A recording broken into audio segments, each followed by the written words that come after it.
The road ended where the forest began. Not gently, not naturally. It ended abruptly, as if the world itself had decided that nothing made by humans deserved to go any farther. A rusted metal sign leaned crookedly at the edge of the date road. Most of its paint had peeled away, but one sentence remained visible, scratched deep into the metal rather than painted. Blackwood Forest. No trespassing. Below it, someone had carved something else. Not words, just marks. Deep, jagged lines, like fingernails dragged across steel.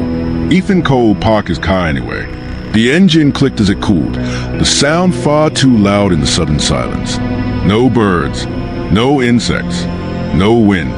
Just a heavy stillness that pressed against his ears until he felt the urge to swallow, just to make sure he was still real. "This is it," he muttered, gripping the steering wheel longer than necessary. Blackwood Forest, the place no one talked about without lowering their voice. Ethan stepped out of the car. The air changed instantly.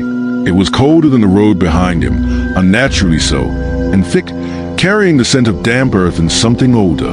Rot? Maybe, or something worse. He grabbed his backpack, slung it over his shoulder, and turned on his flashlight even though it was barely past noon. The forest swallowed light greedily. Tall trees stood packed together like a wall of skeletal giants, their branches twisting and tangling overhead, blocking out the sky. The moment Ethan crossed the tree line, the road vanished behind him. Not faded, not curved away. Gone. He stopped dead. What the hell? He turned around. Where the road should have been was more forest, dense, dark, endless. The sign, the car, the open sky, none of it existed anymore. His heart slammed hard against his ribs. This was impossible. Ethan spun in a slow circle, panic rising as every direction looked the same. Trees, roots, shadows. The forest floor dipped and rose like something breathing beneath the soil. He laughed nervously. Okay, you're tired. That's all. He checked his phone. No signal. The screen flickered once, then died. That was when he heard it. A sound, not loud, not sudden, but wrong. Breathing. Slow, deep, close. Ethan froze. The sound didn't come from one place. It came from everywhere. From the trees, from the ground, from the air itself. In, out. The forest was breathing. No, he whispered. No, that's not possible. The breathing stopped. The silence that followed was worse. Then, crunch, a footstep. Not his. Ethan spun, flashlight slicing through the darkness. Hello. No answer. But the feeling remained, that unmistakable sensation of being watched. Not by eyes, but by something vast, something patient. He forced himself forward. Blackwood Forest had a reputation, and Ethan knew every story. People who entered never returned. Search parties that found nothing but abandoned equipment. Screams reported miles away, echoing through the trees at night. He had dismissed them as superstition. Until now, after 10 minutes of walking, or what felt like 10 minutes, time felt slippery here, Ethan noticed something strange. The trees were changing. At first, he thought it was his imagination, but then he saw it clearly. They were leaning, not randomly. All of them bent slightly inward, their trunks curved just enough to form a narrowing path, like ribs closing around the throat. "You're just tired," he said again, louder this time, as if volume could bring logic back. The path led him to a clearing, and in the center of the clearing stood a cabin. Ethan stopped breathing.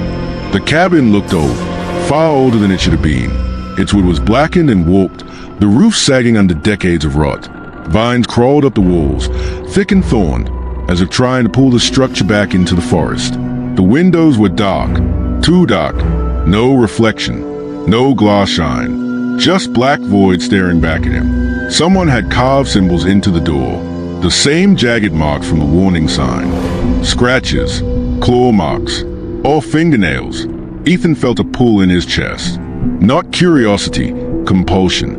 Every instinct screamed at him to turn around. Instead, his feet carried him forward. The ground beneath him felt soft, almost wet. When he looked down, he realized the soil was darker here, nearly black. As he stepped closer, the cabin creaked. Not from wind, from inside. His flashlight flickered. "No," he whispered. "I'm not doing this." He toned. The clearing was gone. Where open space had been moments ago was now forest again. Trees packed tight, branches tangled so densely that not even light could pass through. Ethan staggered backward, heart pounding. This isn't real. This isn't real. The cabin door opened. Slowly, creak, cold air spilled out, carrying the stench of decay and something else, something sweet and rotten at the same time. A voice came from inside, soft, familiar. "Ethan." His blood turned to ice. That voice belonged to Lucas.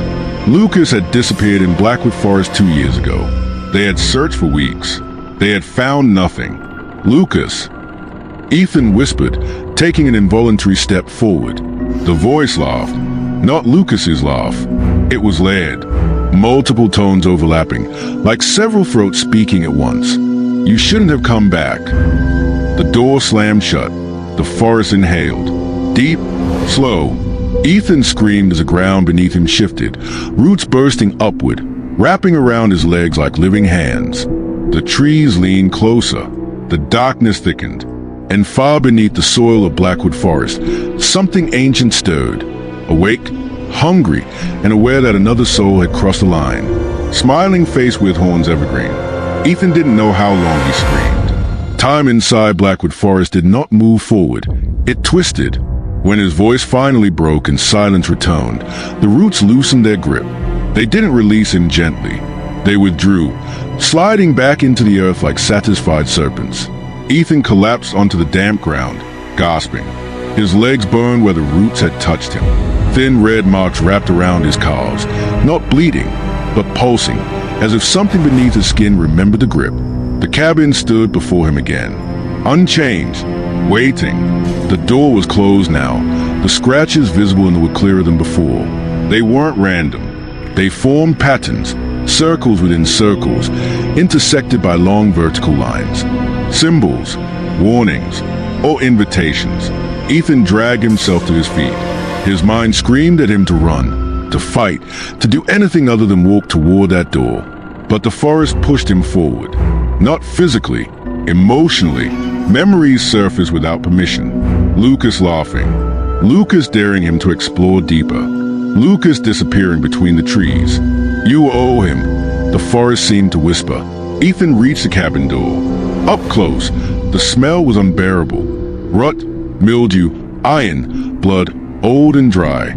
He hesitated, hand hovering inches from the handle. That was when he noticed something that made his stomach twist. The door was warm, which shouldn't be warm. It felt alive. He pulled his hand back, shaking. "This isn't real," he whispered. "This is just my head messing with me." The handle turned on its own. The door opened. Darkness spilled out like smoke, and the breathing returned. Closer now.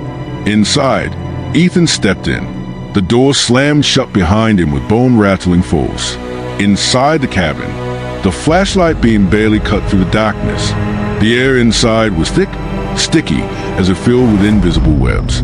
The walls were lined with old photographs. Ethan froze. They weren't random pictures. They were missing people. Faces he recognized from news reports, posters, candlelight vigils, and Lucas. Lucas stared back at him from a photo nailed crookedly to the wall. His eyes had been scratched out. Ethan staggered backward. No, no, no, no. The floor creaked beneath his feet. He looked down. The wooden planks were carved. Names, hundreds of them, some deep and fresh, others faded, nearly erased. Ethan Cole. His name was there, recently carved. He stumbled away, heart hammering, breath coming in ragged gasps. "I haven't been here before. I swear, I haven't." The walls responded. They shifted. Wood groaned. Nails screamed as the cabin subtly rearranged itself. The photos moved, sliding across the walls, rearranging into a single image. A forest clearing. A group of people standing together, smiling. Happy. Then the image changed. One person gone. Then another. Then another. Until only one remained. Lucas. The photo twitched. Moved. Lucas's mouth opened. And he spoke. Why didn't you come back for me? Ethan fell to his knees. I tried. We searched. We called your name for days. Lucas's face cracked, literally. Splits formed across his skin like shattered glass, revealing darkness beneath. You left, the thing wearing Lucas said, and the forest remembered. The cabin lights flickered, though there were no lights. Shadows pooled in the corners, growing thicker, heavier. From them emerged shapes, humanoid, but wrong. Too tall, too thin, limbs bending in directions they shouldn't. They whispered, not words, names. Ethan's memories played against his will.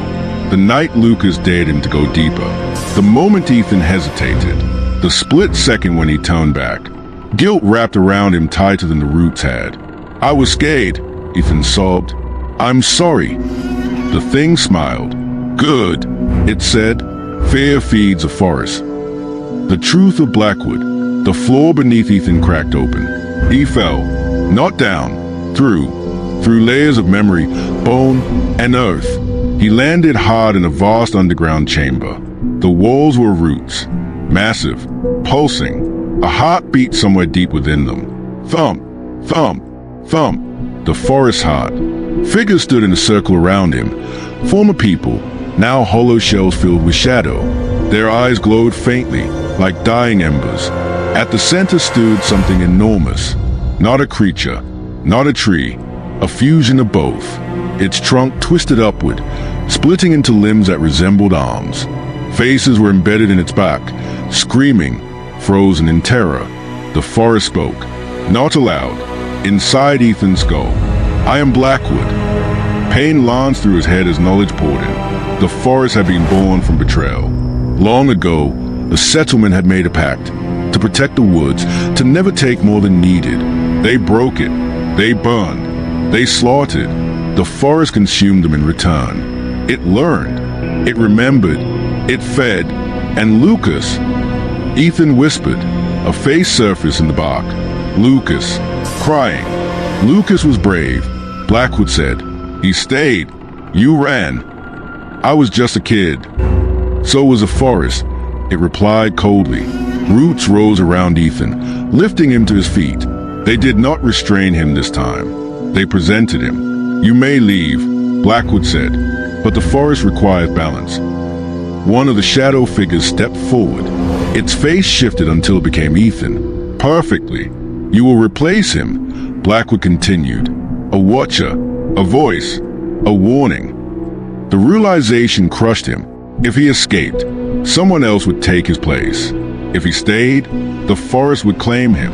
There has to be another way, Ethan begged. The heart beat faster. Choose, the forest said. The shadows leaned closer, and from far above, faint and distant, Ethan heard something impossible. A car engine. Someone else had reached the edge of Blackwood Forest.